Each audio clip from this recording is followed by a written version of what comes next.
Every once in a while comes a TV show, film, or a video game that introduces you to a world that you feel that you're a part of. You have an emotional attachment towards it. That's what Destiny was to me. Sure, there's going to be some who will say the game is over, time to move on. I ask you, how would you feel if your favourite gaming franchise was at threat of being gone forever? Would you be upset about it? I imagine you probably would be. So before you decide to judge me or anyone who cares about Destiny, actually have some human decency and be kind and respectful to those struggling to come to terms with it all. In this bonus episode of the podcast, I would like to have a discussion on why Destiny games is a special part of my life.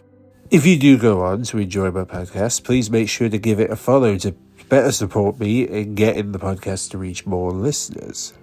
Let's begin. I'm sure you're all aware with the recent news of Destiny 2 ending live service support and that Destiny 3 hasn't been greenlit. Trust me, it was one of the most heartbreaking news to ever come to gamers alike, including myself. The reason being is because the Destiny games were there for me when I didn't have friends to meet up in person or anything of the kind. The game gave me a space where I could explore the solar system as well as making the character that can follow me wherever I go. Sure, some games allow you to create characters, but not many games can do this in a MMO, which is online and you can interact with other Guardians as you play. Friendships made within Destiny are described as friendships that will stay with you forever. Which luckily, during my years of playing Destiny, I have met a couple of friends some have become my best friends for life. The first of those best friends I met during a point where she played the game with someone who would later end up leaving her behind. I offered to play as she didn't have anyone else. We played strikes, PvP, and even other PvE content. Nowadays, we mostly play Fortnite.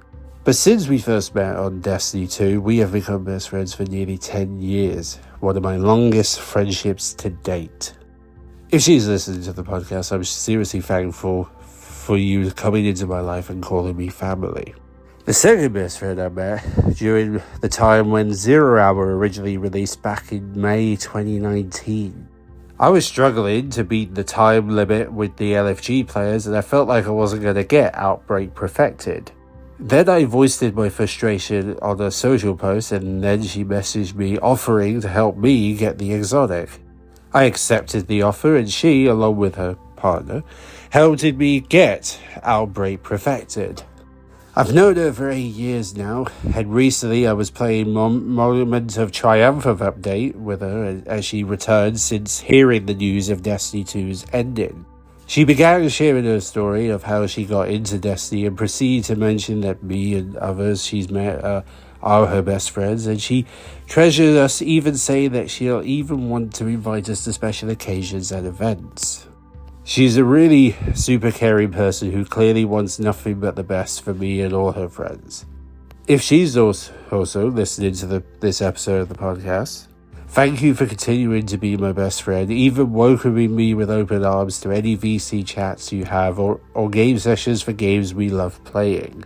It's been truly amazing to see Destiny 2 thriving in top-selling charts recently, as it clearly shows how much Destiny means not just to me, but for those who care and love the game.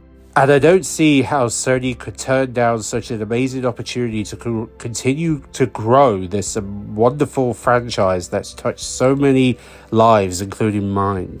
Think about it, Sunnie. Would it be amazing if PC players got to experience Destiny 1 for the first time with 120 frames per second, VO sliders, and maybe even crossplay? If Destiny 2 can top best-selling charts in 2026, I believe Destiny 1 can too, knowing that Destiny 1 Remaster would be a massive success. Maybe that would convince them to finally give me and my friends the Destiny 3 we desire. But currently they're trying to censor the conversation about Destiny 3. Us gamers need to continue to be loud and get our voices heard about how much we want Destiny franchise to continue. Also, playing D2, I believe, will definitely help in pushing the interest for a new game even further.